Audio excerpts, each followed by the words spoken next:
दुरूद पाक पढ़ने के बेशुमार फ़ज़ाइल व बरक़ात हैं। बहुत सारी अहादीस फ़ज़ाइल दुरूद में मिलती हैं और कुछ हदीसें ऐसी हैं, कुछ वाक़यात ऐसे हैं जिसमें हमारे लिए बहुत सारे दर्स के, बहुत सारे सबक के पहलू हैं।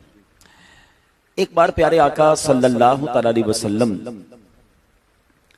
के सामने से एक शिकारी गुजरा और उसने एक हिरन का शिकार किया था। अल्लाह करीम ने नबी पाक अलैहिस्सलाम को बहुत सारे कमालात से नवाजा है। आप इंसानों की बोलियां तो जानते हैं, अब जानवरों की बोलियां भी समझ लिया करते हैं। अच्छा हुआ ये कि जब वो शिकारी जो है वो अभी मुसलमान नहीं हुआ था, वो प्यारे आका अलैहिस्सलाम को जानता भी नहीं था। वो नबी पाक के जब करीब से गुजरा तो उस हिरनी को अल्लाह करीम ने बोलने की ताकत अता फरमाई और उसने नबी पाक अलैहिस्सलाम से अर्ज किया कि हुजूर, इस शिकारी ने मुझे शिकार कर लिया है और मेरे छोटे छोटे बच्चे हैं, मैंने उसको दूध पिलाना है। आप इससे कहिए कि वो मुझे थोड़ी देर के लिए छोड़ दे, मैं अपने बच्चों को दूध पिलाकर वापस आ जाऊंगी। नबी पाक अलैहिस्सलाम ने एक तो उसकी बात को अंडरस्टैंड किया, समझा। अब नबी पाक उससे गुफ्तगू फरमा रहे हैं, फरमाते हैं अगर तुम वापस ना आई तो क्या जमानत है इस बात की? तो वो हिरनी कहती हुजूर मैं वापस ना आऊं तो मुझ पर ऐसी लानत हो जैसी उस शख्स पर लानत होती है कि जो नमाज पढ़े और दुआ न मांगे। हुजूर अगर मैं वापस ना आऊं तो मुझ पर वैसी लानत हो जैसी उस पर लानत होती है कि जो अब आप अलैहिस्सलाम का नाम तो सुने मगर आप पर दुरूद न भेजे। नबी पाक अलैहिस्सलाम ने अब उस शिकारी से कहा कि इस हिरनी को छोड़ दो। शिकारी वैसे इंस्पायर हो गया था, मुतासिर हो गया था कि ये कौन हस्ती है, मेरा ही जानवर मैं पकड़ के लाया हूं, इनसे बातें कर रहा है, ये उनसे बातें कर रहे हैं। तो कहा हुजूर अगर ये वापस ना आई तो फरमाया मैं इसकी जमानत देता हूं। इंस्पायर तो हो गया था, मुतासिर तो हो गया था, उसने छोड़ दिया। आज तक आसमान और जमीन ने यह मंजर तो देखा होगा कि शिकारियों ने शिकार किया हो, मगर ये मंजर भी उस दिन आसमान ने देखा कि हिरनी वैसी बहुत मुश्किल है पकड़ना, बड़ी स्पीड होती है उसकी। वो दौड़ता हुआ वो हिरनी जो है वो पहाड़ के पीछे चली गई। अब नबी पाक अलैहिस्सलाम और शिकारी इंतजार कर रहे हैं और हिरनी पहाड़ के पीछे गायब। सुभान अल्लाह, थोड़ी देर होती है तो फिर पहाड़ के पीछे से वो हिरनी दौड़ती हुई आती है और आकर अपने आप को सरेंडर कर देती है। गोया नबी पाक ने जो गारंटी दी थी ना, वो वापस आकर अपने आप को सरेंडर करती है। अब सुभान अल्लाह, वो शिकारी ये सारा मामला देख रहा है कि रिवायत के मुताबिक वो कलमा पढ़कर मुसलमान हो गया जब नबी पाक का ये कमाल देखा। अच्छा, यहां तक तो वाकया बहुत खूबसूरत है, मगर इससे ज्यादा खूबसूरत बात यह है कि जब ये सारा वाकया हो गया ना तो जिब्रील अमीन नबी पाक अलैहिस्सलाम की बारगाह में आया, कहा हुजूर रब आपको सलाम इरशाद फरमाता है। और अब फरमाता है जिस तरह ये हिरनी अपने बच्चों से प्यार करती है ना, आपका रब इससे ज्यादा आपकी उम्मत से मोहब्बत फरमाता है। हुजूर जिस तरह ये हिरनी वापस लौट कर आई है, आपका रब भी आपकी उम्मत को वापस लौटा देगा। अल्लाह अकबर। मैं कोई और बयान ना भी करूं, सिर्फ इसी वाक़े के कंक्लूजन पर, इसी वाक़े को मैं मजीद परत परत खोलता जाऊं और उस पर बात करूं तो ये काफी है। सुभान अल्लाह, क्या ईमान अफरोज वाक़या है। इस वाक़े में शान मुस्तफ़ा भी पता चल रही है, नबी पाक के कमालात भी पता चल रहे हैं, सरवर कायनात अलैहिस्सलाम की समात का आलम देखो। इंसान तो इंसान मेरे आका जानवरों की बोली समझ भी रहे हैं और आका जानवरों को समझा भी रहे हैं। क्या कमाल रब ने अता फरमाया। और फिर जो सबसे प्यारी बात, हिरनी माँ थी ना, माँ ही होती है। माँ ने ये नहीं कहा कि हुजूर मुझे छुड़वा दे, इस कैफियत में भी कि जब गिरफ्तार हो चुकी है, किसकी फिक्र है? अपने बच्चों की फिक्र है। ऐ वो लोगों जिनके पास माँ है, कदर करो अपनी माँ की। माँ बाप वाकई वो नेमत है जो अपनी तकलीफ नहीं देखते, वो बच्चे की तकलीफ पे खुद बेकल हो जाते हैं, परेशान हो जाते हैं। जब जब आप बीमार हुए होंगे ना, आपसे ज्यादा आपकी माँ को तकलीफ होती है। जब जब आप परेशान होते हैं ना, आपसे ज्यादा आपकी माँ को परेशानी होती है। वो बच्चे को बेकरार नहीं देख सकती, वो बच्चे को दुखी नहीं देख सकती। कमाल कमाल इफेक्शन है, कमाल लव है ये। यानी दुनिया में मैं आपको बताऊं, जितनी दुनिया की बकिया मोहब्बतें हैं ना, रिश्तेदारी की, दोस्ती की, वैसी मोहब्बतें, हर मोहब्बत के पीछे कोई ना कोई रीजन होता है, कोई ना कोई वजह होती है। अच्छा लगता है, साथ देता है, खाना खिलाता है, खर्च करता है, काम आता है, कोई ना कोई वजह होती है दुनिया वालों से मोहब्बत की। ये जो माँ बाप की बच्चे से मोहब्बत है ना, इसकी कोई वजह नहीं होती है, ये बेलौस मोहब्बत होती है, ये कमाल की मोहब्बत है। आपकी खिदमत नहीं करते, मैं मशवरा देता हूँ, देखें जिनके पास माँ बाप है ना, उनकी कदर कर लो, उनकी खिदमत, खूब खिदमत कर लो। और यकीन करो, you are so lucky if you have your parents with you in Ramzan. तुम बहुत खुशकिस्मत हो कि तुम्हारे पास रमजान में तुम्हारे माँ बाप हैं। पूछो उनसे जिनके माँ बाप चले गए, जिनकी माँ चली गई, जिनका वालिद चला गया। खुदा की कसम रमजान में बहुत याद आते हैं, बहुत याद आते हैं। और बिलखुसूस पता है कब याद आते हैं? जब कोई मुश्किल आ जाए ना, जब कोई परेशानी आ जाए, उस वक्त ज्यादा याद आते हैं कि काश माँ होती ना, तो माँ के कदमों में बैठकर उससे दुआ करवा लेता। वालिद होता ना तो वो एक जुमला भी कह देता ना, बेटा घबराओ नहीं, मैं हूं, तो सर से बोझ उतर जाता था कि यार साहिबान है, साया है। मगर जब ये चले जाते हैं ना मेरे बच्चों, फिर आपको उनसे बात करने के लिए कब्रिस्तान जाना पड़ता है, फिर दिल की बात करने उनकी कब्र पर जाना पड़ता है। प्लीज माँ और बाप की अहमियत को समझो। एक और हदीस पाक है, कईयों ने कई बार सुनी होगी कि एक बार नबी पाक ने एक ऐसी दुआ पर आमीन कही कि जिब्रील अमीन ने दुआ की थी कि या अल्लाह, जो माँ बाप को बुढ़ापे में पाए और उनकी खिदमत करके मगफिरत न करवा सके तो वो हलाको बर्बाद हो जाए। तो नबी पाक अलैहिस्सलाम ने उस दुआ पर आमीन कहा था। मुझे बताओ ना, जिब्रील अमीन दुआ करें और रसूल अकरम सल्लल्लाहु अलैहि वसल्लम यानी फरिश्तों का सरदार दुआ करे और नबियों के सरदार आमीन कहें सल्लल्लाहु अलैहि वसल्लम, दुआ तो कंफर्म कबूल है ना। तो माँ बाप मिल गए तुम्हें बुढ़ापे में और तुमने उनको ऐसा राजी ना किया कि रब तुमसे राजी हो जाए, तो फिर हलाकत है, फिर बर्बादी है। मगर आजकल मामला बड़ा अजीब हो गया है। जैसे जैसे ये सोशल मीडिया और दोस्तियां और रात जागना और अजीब माहौल बन गया कि माँ बाप के लिए टाइम नहीं है, दोस्तों के लिए टाइम है। अच्छा, माँ बाप बुरे लगने लगे कुछ नौजवानों को, क्या करूं यार, अब्बू बोर करते हैं, अम्मी बहुत टोकती हैं, अब्बू को समझ कम आता है, डांटते रहते हैं, चिड़चिड़े हो गए हैं। मैं आपको एक बात समझाना चाहता हूं मेरे बच्चों, क्योंकि लाइव बयान जा रहा है सोशल मीडिया पे, मेरी बात गौर से सुनिएगा। जिंदगी का ना एक साइकिल है, ठीक है? हम जब पैदा हुए थे ना तो हमें चलना नहीं आता था, हम जमीन पर क्रॉलिंग करते थे। पहले तो बैठे रहते थे, फिर क्रॉलिंग शुरू हुई होगी, उसके बाद हमें माँ बाप ने ट्रॉली में चलाया होगा, इंस्टॉलर कहते हैं जिसको। थोड़े बड़े हुए तो अब्बू ने उंगली पकड़कर अम्मी ने चलाना शुरू किया, उसके बाद हम तगड़े हो गए, खुद दौड़ने लगे, ठीक है? ये साइकिल चलते चलते हम जवान हो गए।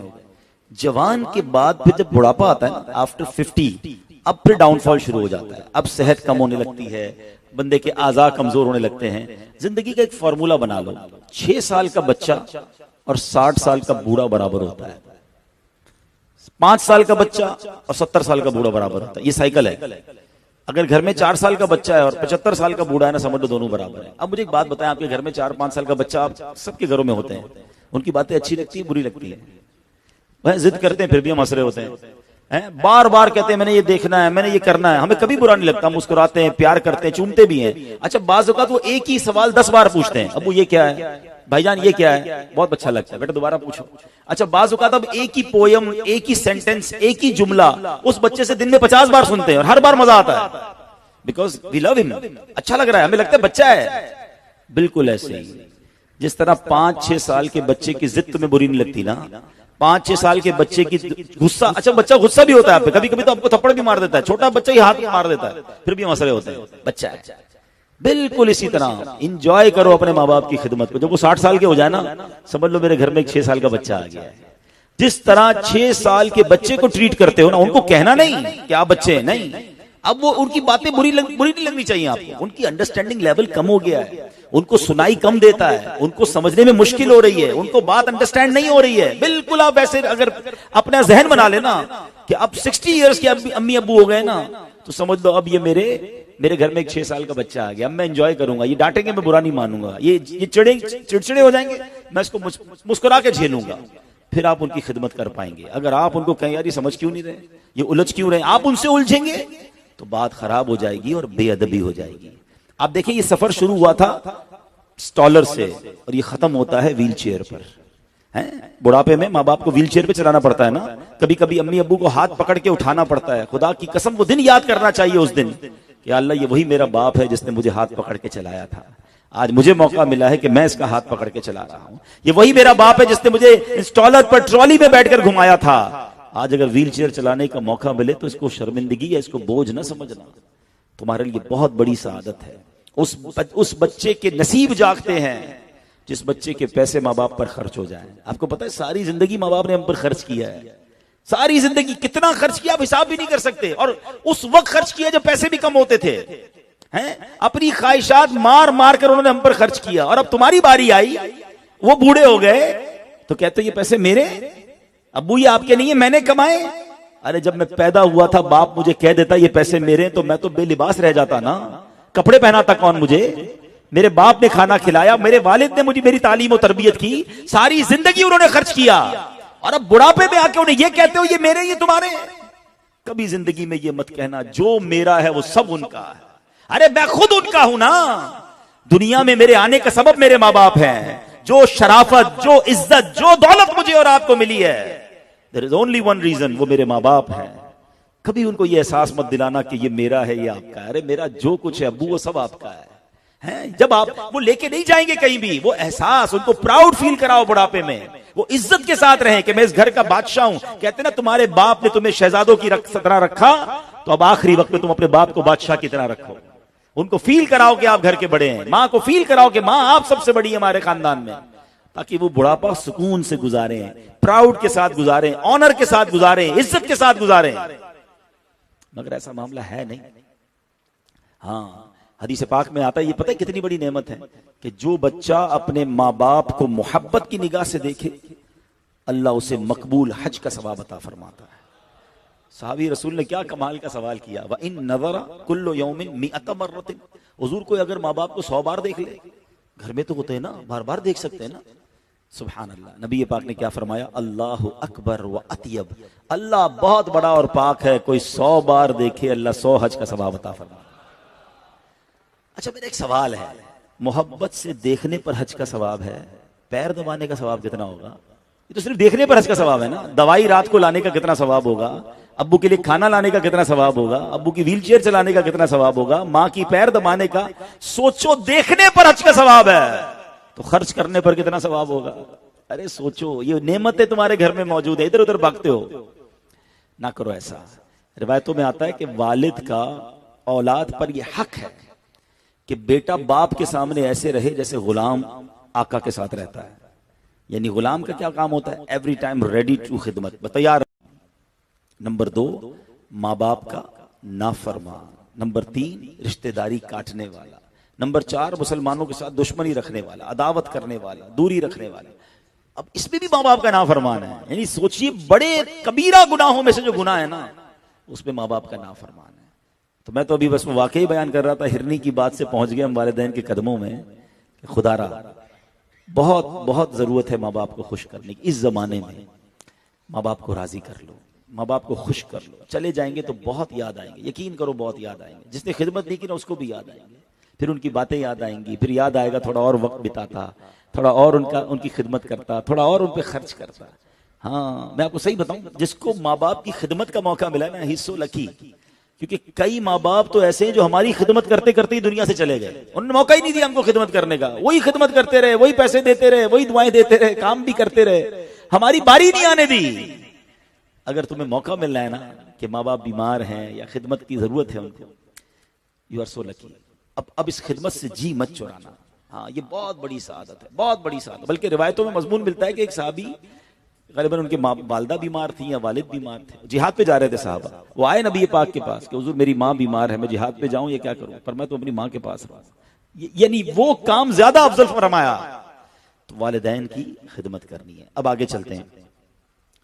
उस हिरनी को जब नबी पाक ने फरमाया था कि तुम वापस नहीं आओगी, what is the guarantee behind this, क्या जमानत है, तो उसने एक जुमला कहा था कि हुजूर मुझ पर ऐसी लानत हो जैसी उस पर लानत होती है जो नमाज पढ़े और दुआ न मांगे। अब ये सोचने वाली बात है। यानी दुनिया का दस्तूर पता है क्या है, दुनिया वालों से आप कोई चीज मांगे ना, दुनिया वालों को अच्छा नहीं लगता।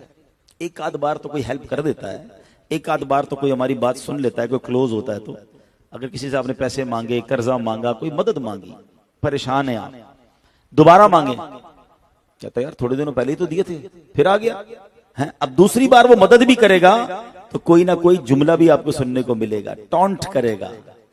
तीसरी बार चले जाएं, अरे भाई इसका तो लगता है आदत हो गई है मांगने की। और चौथी बारी में हमारा मोबाइल फोन ही ब्लॉक हो जाएगा, ये है दुनिया, समझ रहे हो? मांगने वाला किसी को पसंद नहीं आता। मेरे रब की शान देखो, जो जितना मांगता है अल्लाह को उतना ही पसंद आता है। उदऊनी अस्तजिब लकुम, कुरान का ऐलान है, मांगो मैं तुम्हें अता करूंगा। और जो जितना मांगता है यानी अल्लाह करीब उसे और पसंद फरमाता है। मगर कमाल यह है कि हम सबके पास जाते हैं, रब के पास नहीं जाते। इतनी कंजूसी है लोगों में दुआ के लिए। पर अच्छा, मैं यहां से शुरू करूं ना, अगर इनको कहूं कि कागज कलम लाएं और जरा सबको कहें अपनी अपनी परेशानियां लिखें। हर बंदा किसी ना किसी प्रॉब्लम में है, बल्कि कुछ तो ऐसे होंगे जो कहेंगे एक सफे पे नहीं आएंगी मेरी परेशानी, दूसरा सफा भी नहीं, इतनी परेशानियां हैं। अच्छा, परेशानियां इतनी सारी हैं, परेशानियां हल कौन करेगा? जवाब दो ना, हल करने वाला कौन है? आप बीमार हैं, शिफा देने वाला कौन है? आप गरीब हैं, दौलत देने वाला कौन है? आप बे औलाद हैं, औलाद देने वाला कौन है? अच्छा, औलाद नाफरमान है, उसको फरमा बरदार करने वाला कौन है? घर में ना लड़ाई झगड़े हैं, सुकून देने वाला कौन है? What ever problem and calamity you have, कोई भी मसला है आपका, मुसब्बिबुल अस्बाब एक ही तो है, उसी ने देना है। मगर कमाल यह है कि हमारे पास उसी के पास जाने का टाइम नहीं है, उसी से मांगने में टाइम नहीं मिलता हमें। अच्छा, दुनिया को बता रहे होंगे बड़ा परेशान हो, कभी ये फाइल लेके उधर भाग रहे हो, कभी उधर भाग रहे हो, कभी उसके पास। अरे यार, जिस रब से लॉ लगा लो, वो तो खुद फरमाता है कि मैं उदऊनी अस्तजिब लकुम, मुझसे दुआ मांगो मैं उसे अता करूंगा। अच्छा, फिर सुभान अल्लाह, ऐसी ऐसी हदीसें अल्लाह करीम की बारगाह में दुआ मांगने। अच्छा, आपको पता है दुआ नबी पाक कितनी मांगा करते थे सल्लल्लाहु तआला अलैहि वसल्लम? प्यारे आका, मैं मुबालगा करूं ना तो कदम कदम पर दुआ मांगते थे। हम पूरे दिन में मुश्किल से नमाज पढ़ने आए तो दुआ मांग ले। अच्छा, उस दुआ में भी हमारा हाल क्या होता है? अल्लाहुम्मा आमीन, दिमाग उधर है, जहन उधर है, इमाम साहब ने क्या मांगा पता ही नहीं है, बस वो फॉर्मेलिटी में दुआ मांग ली। अरे किससे मांग रहे हो यार? मिसाल देता हूं, आपकी वजीर आला से मुलाकात, आपका बहुत अहम काम रुका हुआ है, प्राइम मिनिस्टर के पास पहुंच गए या और किसी मिनिस्टर के पास पहुंच गए, और आपने वो फाइल पेश करनी है कि सर मेरा काम हो जाए। कितनी लजाजत, कितना फोकस, कितनी अटेंशन होगी आपकी कि यार बस साहब साइन कर दें, साहब मेरी बात सुन लें। उस वक्त आपकी पूरी तवज्जो जिससे काम करवाना है उसकी तरफ है। जब अल्लाह की बारगाह में दुआ करनी तो तवज्जो ही नहीं है।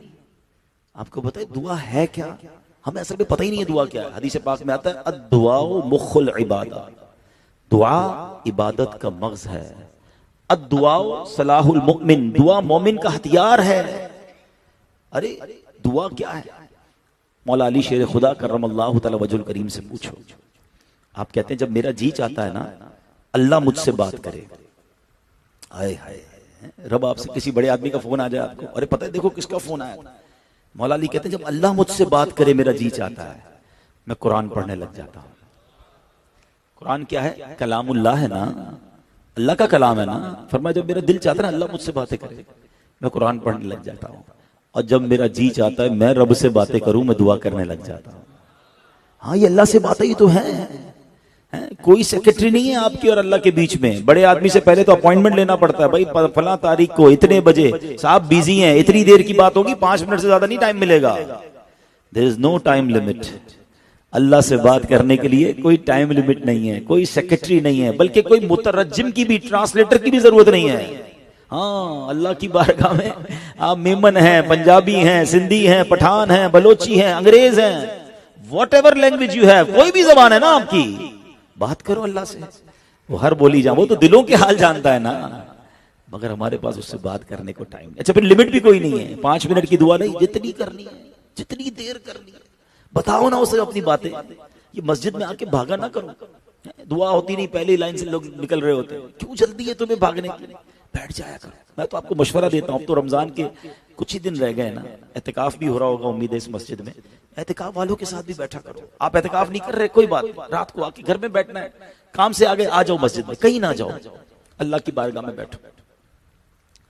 मस्जिद जो ना अल्लाह का घर है। आपके घर में कोई बगैर इजाजत आ सकता है? दरवाजा बड़ा खटखटाए, मैं आज आपके घर में आऊंगा, आप कहेंगे कौन है भाई, मैं नहीं जानता। जब आपके मेरे घर में कोई बगैर इजाजत नहीं आ सकता, अल्लाह के घर में कैसे आ सकता है? मैं और आप आए नहीं है, हमें बुलाया गया है। इन्होंने पूरे इलाके को दावत दी होगी, सारे क्यों नहीं आए? सबको नहीं बुलाया गया। तुम खुश नसीब हो, तुम्हें बुलाया गया है। और जब करीम बुलाता है ना तो खाली हाथ नहीं लौटाता। आप अपने मेहमान को खाली हाथ लौटाते हैं? आपके घर पे कोई आया तो क्या क्या ख्वाहिश होती है? यार मेहमान आया ना, खुश होकर जाए, राजी होकर जाए। हैं? अरे तुम तो करीमों को नवाजने वाले करीम के दरबार में आए हो। कैसे खाली लौटाएगा?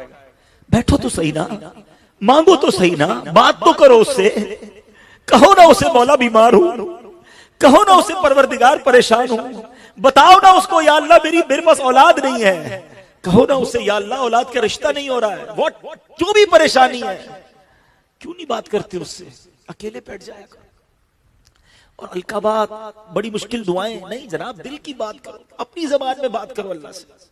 वो बड़ा करीम है, वो मेरी माँ और मेरा वालिद जो मुझसे प्यार करता रहा ना, उसके दिल में भी वो ममता और वो प्यार मेरे मालिक ने डाला है। जो माँ को प्यार देने वाला है ना बच्चों का, वो मैं तो उस खालिक से बात कर रहा हूं जो कई माओं से ज्यादा मोहब्बत करने वाला है। क्यों नहीं मानते उससे? फिर कहते हो मैं परेशान, फिर कहते हो मैं मुसीबत में हूं। ये हमारी कुताई है कि हम उसके दरबार में सर नहीं झुकाते, हम उसकी बारगाह में हाथ नहीं फैलाते। अरे मैं माँ बाप के आगे रोता था तो वो सीने लगा लेते थे, अल्लाह करीम की बारगाह में रोऊंगा तो क्यों ना उसकी रहमत मेरा मसला हल कर देगी। और फिर खास तौर पर जो तहज्जुद का वक्त है, आजकल रमजान में तो लॉटरी लगी हुई है ना, सब सहरी में उठते हैं।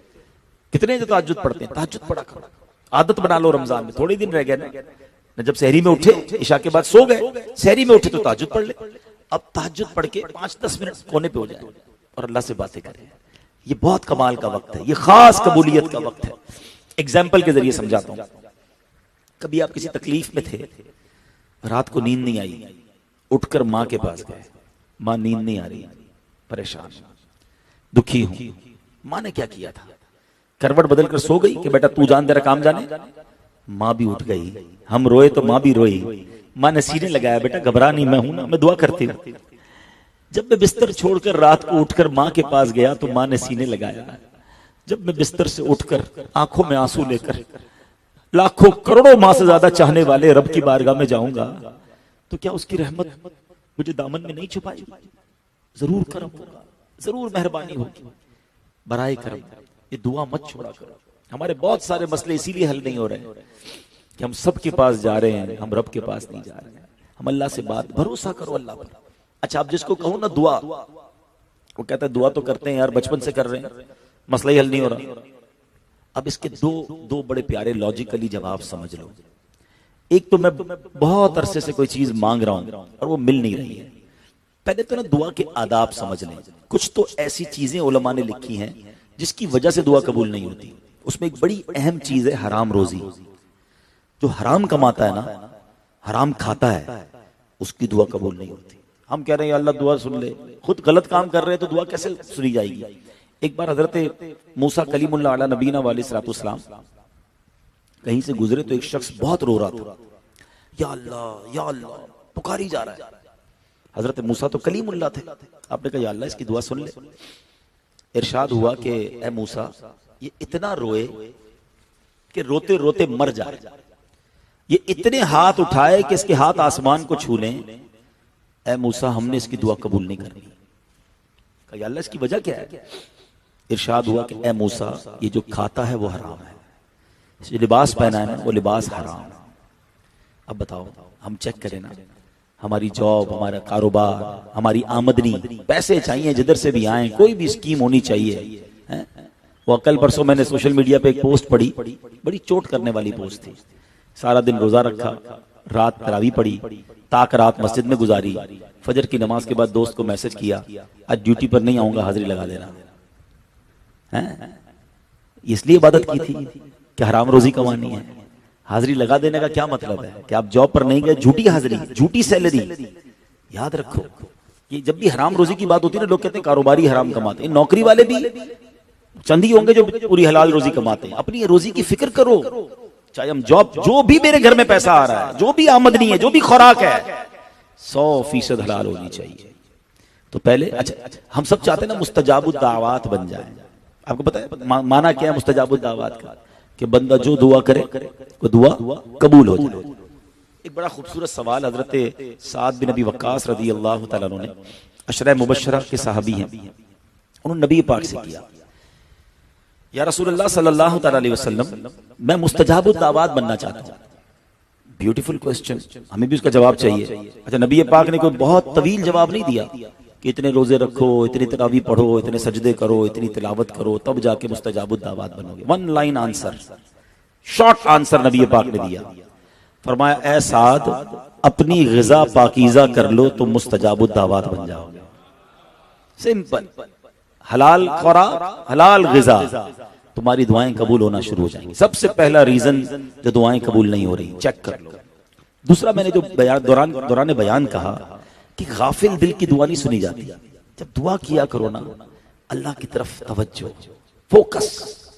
मैं किसकी बारगाह में, दुनिया में किसी के पास जाता हूं इतना फोकस, तो कायनात के मालिक की बारगाह में मैं बात कर रहा हूं तो कितना फोकस होना चाहिए। रोने जैसी सूरत हो, अल्लाह करे रोना आ जाए तो बड़ी रहमत उसकी मुतवज्जे हो जाती है। और फिर अगर दुआ कबूल नहीं हो रही तो फिर अल्लाह पर भरोसा कैसे रखना है। पहले हदीस पाक सुन ले, जिसका मजमून है कि दुआ बंदे की 3 बातों से खाली नहीं होती। या तो वो जो मांगता है उसको मिल जाता है, या उस दुआ के बदले कोई बला उससे टाल दी जाती है, या फिर उस दुआ के बदले उसके लिए कयामत में अजर रख दिया जाता है। रिवायतों में आया, जब बंदा कयामत के दिन पहाड़ जितनी नेकियां देखेगा ना, कहेगा या अल्लाह ये अमल तो मैंने नहीं किया है। फरमाया, ये वो दुआएं हैं जो तुमने दुनिया में की थी, वो दुनिया में कबूल ना हुई, तुम्हारे लिए आखिरत में अजर जमा कर दिया गया है। रिवायत के अल्फाज, बंदा कहेगा काश मेरी दुनिया में कोई दुआ ही कबूल ना होती, इतना अजर रखा है गया मेरे लिए। इट मींस नुकसान तो है ही नहीं। अच्छा, अब हमारा दिमाग क्या है कि मैं कह रहा हूं या अल्लाह रोजी में बरकत दे, जुम्मे की नमाज में भी दुआ की, तो तरावी के बाद भी दुआ की, 5000 की सेल थी, अगले दिन भी 5000 ही सेल हुई, 5100 भी नहीं हुई, तो बरकत तो नहीं हुई, दुआ कबूल नहीं हुई। हम तो फौरन कैलकुलेटर चलाते हैं, क्या पता आपकी दुकान में आग लगने वाली थी, और अल्लाह करीम ने आपकी उस दुआ की बरकत से 5000 की सेल 6000 होना अच्छी थी, ये पूरी दुकान ही जलने वाली थी, अल्लाह ने बचा दिया। आप बाहर निकलने वाले थे, आपका एक्सीडेंट होने वाला था। अच्छा, कभी कभी तुम्हारे सामने होता है कि यार हम ब्रेक लगाते हैं और गाड़ी गुजरती है, अचानक लगता है यार बिल्कुल हादसा होते होते बच गया। ये कैसे बच गया?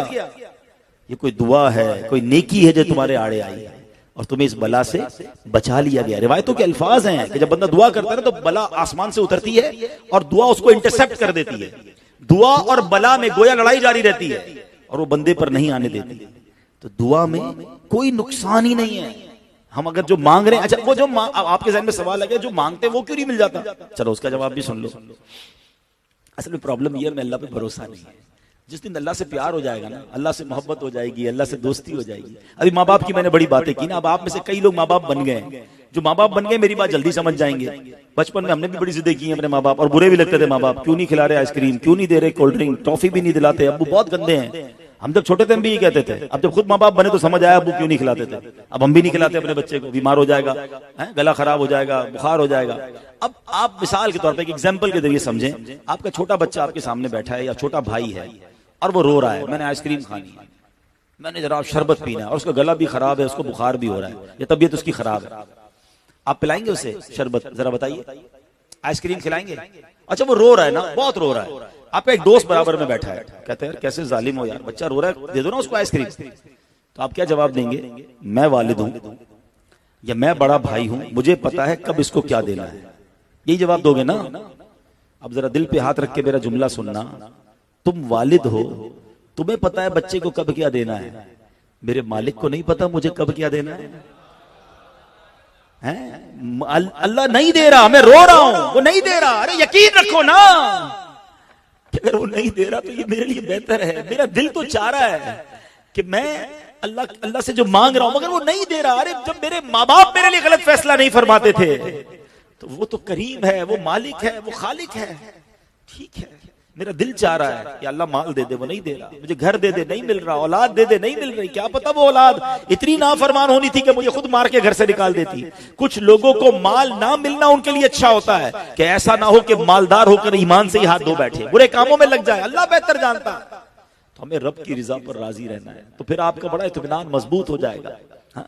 कहते हैं ना, वो काम हो जाए तब भी अल्लाह का शुक्र, ना हो तब भी अल्लाह का शुक्र। क्यों नहीं हुआ? अल्लाह ने नहीं किया ना, यही मेरे लिए बेहतर होगा। जिस दिन आपका ये माइंड सेट बन गया ना, आप बड़ी लाइफ एंजॉय करेंगे, टेंशन ही खत्म हो जाएगी। क्योंकि हमारी सबसे बड़ी टेंशन ही है, यार बस ये प्लॉट मिल जाता ना, बहुत मैंने कोशिश की थी, हाथ से निकल गया, वो फला डील निकल गई, वो फला चीज निकल गई, वो मुझे मिल जाता तो अच्छा था। भाई जो मिला उस पर खुश रहा ना भाई, जो नहीं मिला वो तेरे लिए बेहतर ही नहीं था, अल्लाह ने नहीं किया ना।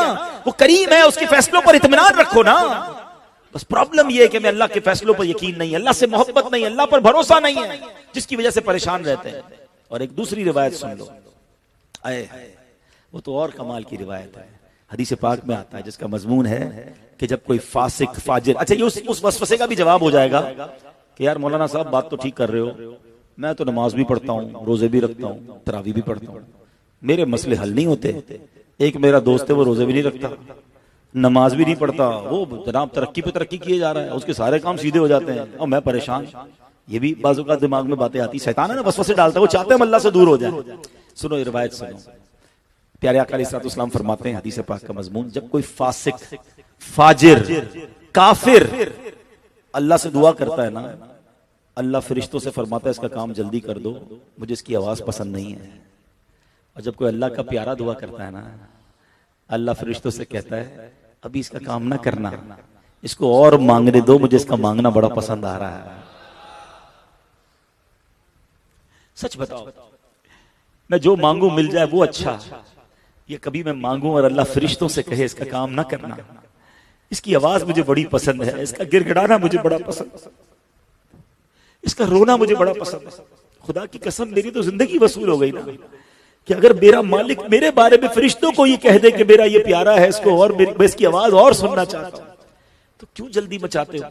भरोसा रखो अल्लाह पर। नहीं हो रहा काम, कोई बात, मांगते रहो, वो देख रहा है ना, हाँ वो देख रहा है मेरा बंदा तड़प रहा है, वो देख रहा है मेरा बंदा गमजदा है, वो देख रहा है मेरा बंदा बेकरार है। वो जब बेहतर समझेगा, जब वो करीम फैसला फरमाएगा, ऐ अल्लाह मैं तेरे फैसले पर राजी हूं, ऐ अल्लाह मैं तेरी रिजा पर राजी हूं। हाँ अपने अपने आप को ऐसा बना लो, जिस दिन आपके अल्लाह से मोहब्बत का ये लेवल मिल गया ना आपको गम नाम की कोई चीज ही नहीं रहेगी। आप अल्लाह से मांगोगे नहीं होगा तब भी अल्लाह पर अल्लाह से मोहब्बत है, या अल्लाह तूने बेहतर फैसला किया है। तो दुआ, अब चंद दिन रह गए रमजान के, मांगो जी भर के मांगो। जो मैंने शुरू में एक बात कही थी ना कि नबी पाक अलैहिस्सलाम मुबालगतन में कहा था कि कदम कदम पर दुआ मांगते थे। कैसे? खाना खाने से पहले की दुआ सुनिए ना, खाना खाने के बाद की दुआ, पानी पीने की दुआ, घर में दाखिल होने की दुआ, घर से निकलने की दुआ, आईना देखने की दुआ, दूध पीने की दुआ, सोने से पहले की दुआ, उठने के बाद की। अब आप लिस्ट बनाओ, यानी इसका मतलब तो ये हुआ कि प्यारे आका अलैहिस्सलाम हर कदम पर दुआ मांग रहे हैं, हर किसी नए काम पर दुआ मांग रहे हैं, और हमें पूरा दिन गुजर जाता है हम दुआ नहीं मांगते हैं। कई लोग तो सिर्फ जुम्मे की नमाज पढ़ते, शायद वो जुम्मे में ही आके उस दिन भी शायद 2 फर्ज पढ़ के भाग रहे हो, उस दिन भी दुआ नहीं मांगते। कितनी बड़ी महरूमी है। तो अल्लाह से दोस्ती कर लो और दुआ मांगा करो, दिल से मांगा करो, हाँ यकीन से मांगा। ये नहीं कि पता नहीं होगा नहीं होगा चलो फिर भी मांग लेते, फिर भी नहीं होनी कबूल। हाँ उलमा ने ये भी फरमाया कि जो यकीन से मांगता है ना कि जिससे मांग रहा हूं उसी ने देना है, और मेरा खालिक है, मेरा मालिक है, मुझसे मोहब्बत करने वाला है, फिर देखो तुम्हारे काम कैसे होते हैं। उस हिरनी ने एक और बात कही थी कि हुजूर अगर मैं वापस ना आऊं तो मुझ पर ऐसी लानत जैसी उस पर लानत हो जो आपका नाम सुने और आप पर दुरूद ना पढ़े। यह भी बड़ा मसला है कि ना दुरूद पाक की भी बड़ी कमजोरी है, बहुत कम दुरूद पाक पढ़ते हैं। कुछ लोग तो पूरा पूरा दिन गुजर जाता है दुरूद नहीं पढ़ते।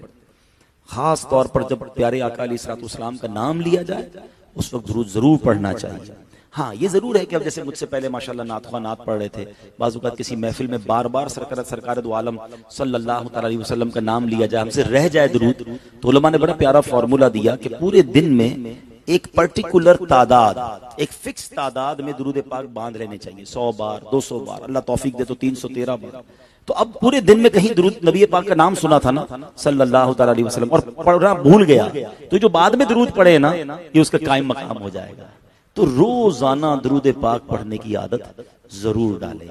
और फिर आखिरी में प्यारे आका अलैहिस्सलाम को जिब्रील अमीन ने पैगाम दिया कि हुजूर जितनी ये हरनी अपने बच्चों से मोहब्बत करती है इससे ज्यादा रब आपकी उम्मत से प्यार फरमाता है।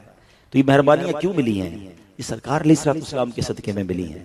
आपको पता है हम पर कितनी बड़ी बड़ी मेहरबानियां सिर्फ नबी पाक की रिजा के लिए हुई है। ये हमारा मुंह मेरा काबे शरीफ की तरफ, काबे की तरफ रुक करके नमाज पढ़ते हो। पहले मुसलमान काबे की तरफ रुक करके नहीं पढ़ते थे, हमारा किबला अव्वल तो बैतुल मुकद्दस था। ये सिर्फ नबी पाक की रिजा के लिए, प्यारे आका की खुशी के लिए नबी पाक चाहते थे मुसलमानों का किबला काबा हो जाए, रहती दुनिया का किबला काबा हो गया। ये लैलतुल कदर पता है किस लिए मिली है? हाँ वाकया तवील है, इशारतन कह देता हूं कि नबी पाक अलैहिस्सलाम ने एक बार सहाबा को वाकया सुनाया, बल्कि एक सवाल का जवाब भी हो जाएगा, बस अब बयान 4-5 मिनट में पूरा कर लेता हूं। मैं बयान तो कुछ और लेकर आया था, बस वो एक ही वाक्य पर हम चल पड़े।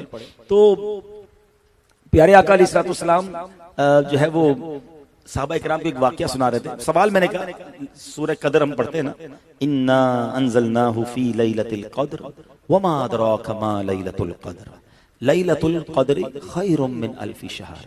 लैलतुल क़द्र 1000 महीनों से बेहतर है। 1000 महीने कितने बनते हैं? 83 साल और 4 महीने। जहन में सवाल आ सकता है कि 100 साल हो जाते हैं, 100 साल की कैलकुलेशन बनती है, 83 साल 4 महीने, ये एग्जैक्टली 1000 महीने क्यों है? इसके पीछे बड़े शान नुज़ूल लिखे हैं उलमा ने, बहुत खूबसूरत वाकयात हैं इसके पीछे। तो बहरहाल नबी पाक ने एक वाकया साहबा को सुनाया कि पिछले जमाने में एक बहुत नेक आदमी थे, बड़े अल्लाह के वली थे, हजरत शमऊन, बनी इसराइल। उनको अल्लाह ने बड़ी ताकत दी थी। उन्होंने 1000 महीने तक ऐसे इबादत की कि दिन में रोजे रखे, रात कयाम किया, रात भर इबादत की, जिहाद किया और अल्लाह की राह में शहीद हो गए। तवील वाकया है। तो साहबा किराम ने जब ये वाकया सुना ना, उनका तो माइंड सेट ही बड़ा निराला था।